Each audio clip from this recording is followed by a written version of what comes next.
കൂട്ടുകാർക്കും നല്ലൊരു ദിവസം ആശംസിച്ചുകൊണ്ട് മാമ്പഴത്തിന്റെ പുതിയ വീഡിയോയിലേക്ക് സ്വാഗതം.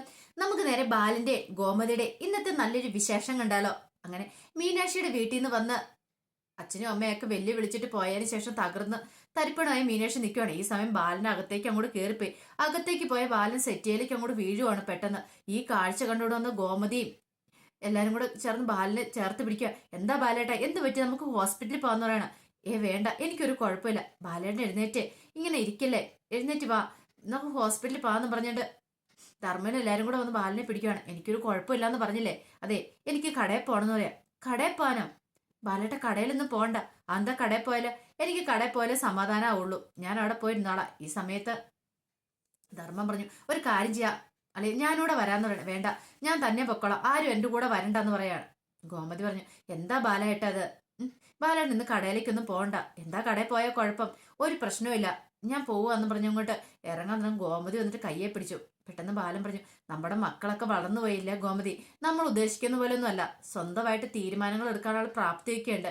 ഈ സമയം ആകാശ് വന്നിട്ട് പറഞ്ഞു, അച്ഛാ എന്നോട് ക്ഷമിക്കച്ചാ, ഞാനും വരാന്ന് പറയണം, ആരും വരണ്ടെന്ന് പറഞ്ഞില്ലേ എന്നും പറഞ്ഞ് ബാലൻ അങ്ങോട്ട് ഇറങ്ങി പോവാണ്. അങ്ങനെ സ്കൂട്ടി സ്റ്റാർട്ടാക്കി അങ്ങോട്ട് പോവാണ്. ഈ കാഴ്ച കണ്ടതും ഗോമതിയുടെ രണ്ട് കണ്ണുകളും നിറഞ്ഞു വന്നു. അങ്ങനെ കടയിലേക്ക് ചെന്ന് കയറുമ്പം കടയിലെ ആൾക്കാരൊക്കെ ഉണ്ടായിരുന്നു. അപ്പൊ കാണുന്നവര് ബാലനെ കുറ്റപ്പെടുത്തുമായിരുന്നു. എന്നാലും ബാലേട്ടന്റെ മകൻ ഇങ്ങനെ ചെയ്യുന്നു ഞങ്ങൾ പ്രതീക്ഷയില്ല കേട്ടോ എന്ന് പറയണം.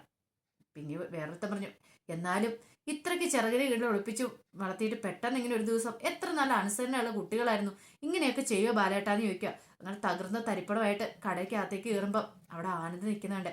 ആനന്ദിനെ കണ്ടപ്പോഴേച്ചു, അതെന്താ നീ എന്താ ഈ ഓഫീസിൽ പോണില്ലേന്ന് ചോദിക്കണം. അല്ലച്ഛൻ ഞാൻ എനിക്കിവിടെ ആരും കൂട്ടുവേണ്ട, നീ ഓഫീസിൽ പോകാൻ നോക്കിയേ, ഇവിടെ ഒരു പ്രശ്നമില്ലെന്ന് പറയാം. അച്ഛൻ ഞാൻ പറഞ്ഞല്ലോ, എനിക്കിവിടെ കുറച്ച് സമയം തന്നെ ഇരിക്കണം. ഇപ്പൊ തന്നെ കണ്ടില്ലേ, വരുന്ന വഴിക്ക് ആൾക്കാരിൽ എന്നെ കളിയാക്കിക്കൊണ്ടിരിക്കണേ. അതിനുള്ള കാരണക്കാരാരാ? എന്റെ മക്കളെ ഞാൻ സ്നേഹിച്ചതിന് അവരെനിക്ക് തന്ന സമ്മാനം ഇത്. ആ അത്രയും വലിയൊരു സമ്മാനം എനിക്ക് കിട്ടിക്കഴിയുമ്പോ ഞാനത് സന്തോഷിക്കണ്ടേ? അവിടെ ഞാൻ കുറച്ച് സമയം ഒറ്റയ്ക്ക് ഇരിക്കട്ടെ എന്ന് പറയാം. ഈ സമയം രാമേട്ടനും അങ്ങോട്ട് വന്നു. രാമേട്ടനും വല്ലാത്ത സങ്കടമായിരുന്നു. എന്താ അച്ഛൻ ഇങ്ങനെയൊക്കെ? അച്ഛൻ ഇങ്ങോട്ട് വന്നേന്ന് പറഞ്ഞ ആനന്ദ് ബാലനെ അങ്ങോട്ട് മാറ്റിക്കൊണ്ട് പോവാണ്. ബാലനെ ചേർത്ത് പിടിക്കുക. ബാലൻ പൊട്ടിക്കറിയ ആനന്ദിനെ നെഞ്ചിലേക്ക് വീണിട്ട്. ഈ കാഴ്ച കണ്ട് രാമേട്ടന് സഹിച്ചില്ല. രാമേട്ടന് അറിയാം എത്രമാത്രം ബാലൻ തന്റെ മക്കളെ സ്നേഹിക്കുന്നുണ്ട്. ആ സ്നേഹക്കൂടല കൊണ്ടാണ് ഇങ്ങനെയൊക്കെ സംഭവിച്ചെന്നുള്ളത്. പിന്നീട് ആകെപ്പാടെ ടെൻഷൻ അടിച്ച് ഇങ്ങനെ ഗോമതി ഇരിക്കുക. ഗോമതിക്ക് എന്ത് ചെയ്യണമെന്ന് അറിയത്തില്ല. മീനാക്ഷി നേരെ അനുജയുടെ അടുത്തേക്ക് ഇല്ലോണം. അപ്പൊ അനുജ വീട്ടിലേക്ക് വിളിച്ചോണ്ടിരിക്കുക. ഫോൺ വിളിച്ചിട്ട് പറഞ്ഞോണ്ടിരിക്കുക, ശരി ഞാൻ ഇപ്പൊ തന്നെ വരാന്ന് പറയണം. ഈ സമയം അനുശ്രീ വന്നിട്ട് ചോദിച്ചു, അല്ല എന്ത് പറ്റി അനുജ? ചേച്ചി പോവാണെന്ന് ചോദിക്കണം. അത് ഞാൻ പോവാ, എന്ത് ചെയ്യാനാ മോളെ, ഞാൻ ഇങ്ങോട്ട് വരാൻ പറഞ്ഞ ചേട്ടനോട് അച്ഛൻ്റെ അമ്മയുടെ മുഖം കാണാൻ പറ്റില്ല, കൊന്നാലും ഇങ്ങോട്ട് വരത്തില്ല എന്ന് പറഞ്ഞിരിക്കുക. എന്നോട് അങ്ങോട്ട് ചെല്ലാൻ. മോള് ഭയങ്കര കരച്ചിലാണ് പോലും, എനിക്ക് എന്ത് ചെയ്യണമെന്നറിയില്ല. എന്നാ ശരി ഞാൻ അങ്ങോട്ട് പോട്ടെ എന്ന് പറയണം. അല്ല മോളുടെ കമ്മല് പുതിയതാണെന്ന് ചോദിക്കണം. അനുശ്രീനെ കാതിലേക്ക് നോക്കിയിട്ട്, അതെ പുതിയതാ, പക്ഷെ ചേച്ചിക്ക് ഈ സമയത്ത് ഇങ്ങനെയൊക്കെ എങ്ങനെ ചോദിക്കാൻ തോന്നുന്നു? ഇവിടെ ഒരു പ്രശ്നം നടന്നുകൊണ്ടിരിക്കും, കമ്മലിനെ കുറിച്ചാണ് ചേച്ചി ചോദിക്കുന്നത്. എടി മോളെ, അതിനകത്തൊരു കഥയുണ്ട്. എന്താ? അതെ അവളുണ്ടല്ലോ ആ മീനാക്ഷി, അവള് കൈവശം കൊടുത്ത് നമ്മുടെ ആകാശിനെ വലയിലാക്കിയേക്കെന്ന് പറയണ. കൈവശം? അതെന്താ? മറ്റേ ആ കൂടാത്ര ആ സംഭവമില്ലേ, അതെന്തിനകത്തോ കലക്കി കൊടുത്തിട്ടുണ്ട്. ഇനിയിപ്പൊ അവള് പറയുന്നോ നമ്മുടെ ആകാശം അനുസരിക്കുള്ളൂ, അതാന്ന് പറയണം. ഒന്ന് പോയെന്റെ ചേച്ചി, കൈവശം ഒന്ന് മിണ്ടായിരിക്കുന്നുണ്ടെന്ന് പറയാണ്. ഈ സമയത്ത് അങ്ങോട്ട് മീനാക്ഷി വന്നേ.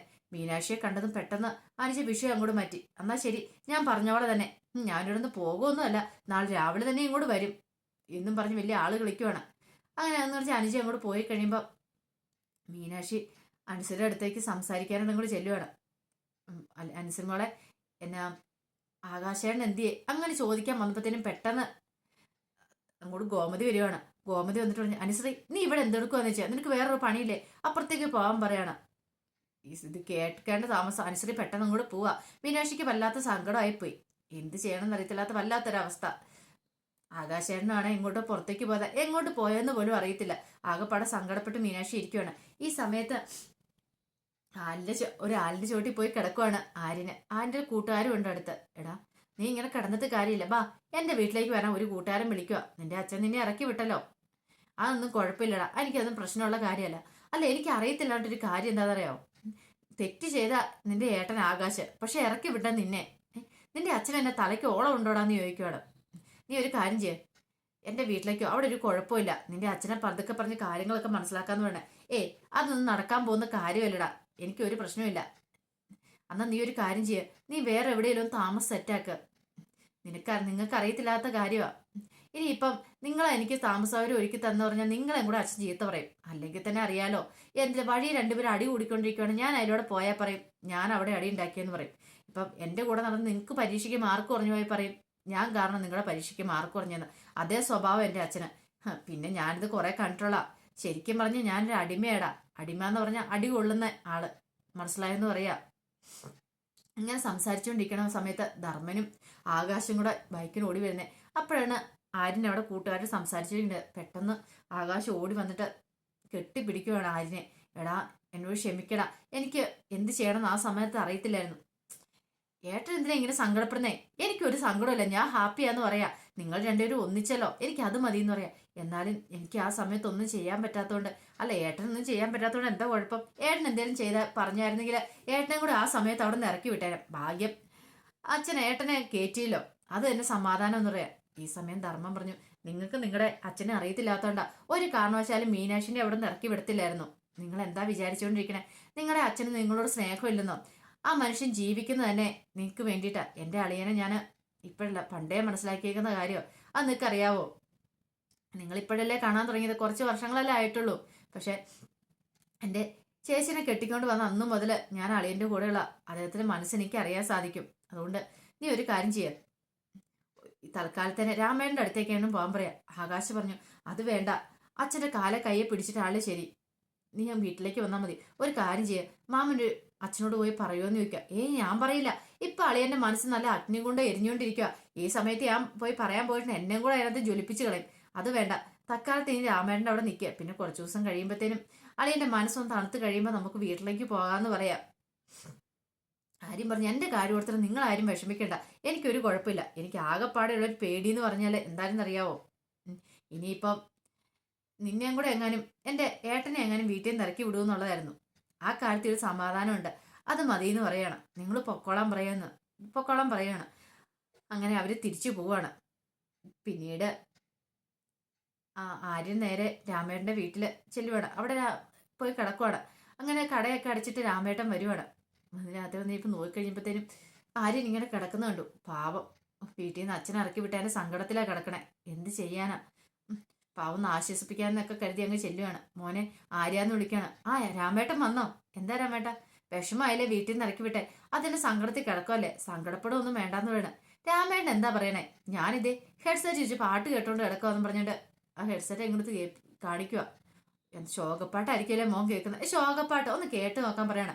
രാമേട്ടൻ അത് കേട്ട് കഴിയുമ്പോൾ അടിച്ചുപൊളി പാട്ട്. രാമേട്ടനും കൂടെ അറിയാതെ തുള്ളിപ്പോവാ. ശോകപ്പാട്ടൊക്കെ കേൾക്കാനായിട്ട് എനിക്കെന്താ വട്ടുണ്ടോ രാമേട്ടാ? ഇപ്പൊ ഞാൻ ശരിക്കും പറഞ്ഞ് രക്ഷപ്പെട്ടെന്ന് പറയാം. രക്ഷപ്പെട്ട എങ്ങനെ? അല്ല, ഇത്രയും കാലം ഞാനേ അച്ഛന്റെ കീഴിൽ അച്ഛന്റെ അടിമയായിട്ട് കിടക്കുമല്ലായിരുന്നോ? അടി കൊള്ളുന്ന അടിമ. ഇപ്പോഴാണ് എനിക്കൊരു സ്വാതന്ത്ര്യം കിട്ടിയെന്ന് പറയാം. അല്ല, അപ്പൊ നീ വീട്ടിലേക്ക് തിരിച്ചു പോകുന്നില്ലേ? എവിടെ പോകാനായിട്ട്? ഞാൻ തിരിച്ചൊന്നും പോകത്തില്ല. മോനെ, അങ്ങനെയല്ല. അച്ഛന് എന്തെങ്കിലും പറഞ്ഞാലും നിന്നോട് സ്നേഹമുണ്ട്, നീ തിരിച്ചു പോകണം. ഞാൻ പോവില്ല രാമേട്ടാ, എനിക്കിനി ഇവിടെ ഇഷ്ടം. ഞാൻ ഇവിടെ ഇങ്ങോട്ട് കഴിഞ്ഞു കൂടിക്കോടെ.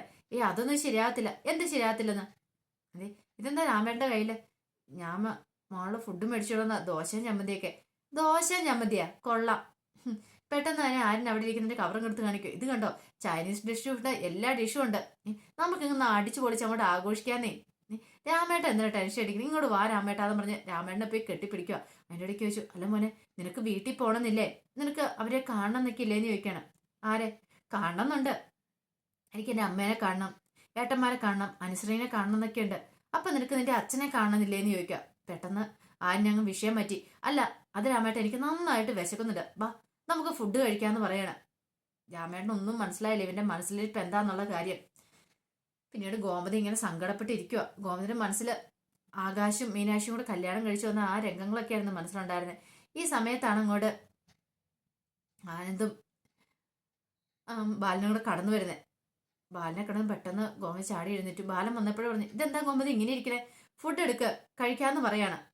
അല്ല, അത് പിന്നെ ഞാൻ അതെന്താ ഫുഡ് ഉണ്ടാക്കിയില്ലെന്ന് ചോദിക്കുക. ഉണ്ടാക്കി ബാലേട്ട, എന്നാ എടുക്ക്. പെട്ടെന്ന് ധർമ്മം പറഞ്ഞു, ഞാൻ ഓർത്ത് എൻ്റെ ദൈവമേ, ഇനിയിപ്പോൾ എല്ലാവരും ശോകം അടിച്ച് ഫുഡ് കഴിക്കാതിരിക്കുന്ന ഇപ്പോഴെനിക്കൊരു സമാധാനമായെന്ന് പറയാം. അങ്ങനെ ഡൈനിങ് ടേബിളിലേക്ക് എന്ന് ധർമ്മനും ബാലനും ആനന്ദൊക്കെ ഇരിക്കുവാണ്. ആകാശം മീനാക്ഷി ഒന്നുമില്ല, അവരവിടെ നിൽക്കുവാണ്. അങ്ങനെ ഫുഡ് വിളമ്പി കഴിയുമ്പം ഗോമതിയുടെ മുഖത്തേക്ക് നോക്കിക്കഴിഞ്ഞപ്പോൾ തന്നെ ബാലൻ പറഞ്ഞു, ഒരു കാര്യം നീ മനസ്സിൽ വിചാരിക്കണം, ഇവിടെ ഒന്നും സംഭവിച്ചിട്ടില്ല, ഇവിടെ പഴയ പോലെ തന്നെ കാര്യങ്ങൾ. മനസ്സിലായല്ലോ? എല്ലാവരും ആഹാരം കഴിക്കാൻ നോക്കാൻ പറയണം. അങ്ങനെ ബാലന് ആഹാരം കഴിക്കേണ്ട ആഹാരത്തിലേക്ക് കൈയിട്ടു. പക്ഷെ ബാലന് ആഹാരം കഴിക്കാൻ പറ്റുന്നുണ്ടായിരുന്നില്ല. വല്ലാത്തൊരു സങ്കടം. വെരുവിക്കൊണ്ടിരുന്നല്ലാതെ കഴിച്ചില്ല. പെട്ടെന്ന് ധർമ്മം പറഞ്ഞു, ഇതെന്താ അളിയാ, വേണമെന്ന് പറഞ്ഞ് വാങ്ങിച്ചിട്ട് കഴിക്കുന്നില്ലേന്ന് ചോദിക്കണം. ഒരു നിമിഷം ആലോചിച്ചിരുന്നിട്ട് ബാലൻ ആ ആഹാരത്തിന് മുമ്പിൽ നിന്ന് അങ്ങോട്ട് എഴുന്നേറ്റ് അങ്ങോട്ട് പോവാണ്. അങ്ങനെ മുറിയിലേക്ക് പോവാണ്. ഈ കാഴ്ച കണ്ടു എന്ത് ചെയ്യണമെന്ന് അറിയത്തില്ലാതെ എല്ലാവരും ഒരു നിമിഷം നിൽക്കുക. അപ്പൊ അതിന്റെ വിശേഷങ്ങളൊക്കെ എന്ന് കണ്ടത്. ഇതിന്റെ ബാക്കി വിശേഷങ്ങളുമായിട്ട് വൈകുന്നേരത്തെ പ്രമോയി വരാട്ടോ. അപ്പൊ ആദ്യമായിട്ട് കാണുന്നവരാണെങ്കിൽ ചാനൽ ഇഷ്ടപ്പെട്ട ഒന്ന് സബ്സ്ക്രൈബ് ചെയ്യാൻ മറക്കരുത്. അതോടൊപ്പം തന്നെ കണ്ടുകൊണ്ടിരിക്കുന്ന എല്ലാവരുടെ സപ്പോർട്ടിലായിരിക്കും തുടർന്നും പ്രതീക്ഷിച്ചുകൊണ്ട് എല്ലാവർക്കും ഒരിക്കൽ കൂടി നല്ലൊരു ദിവസം ആശംസിച്ചു നിർത്തുന്നു. നന്ദി.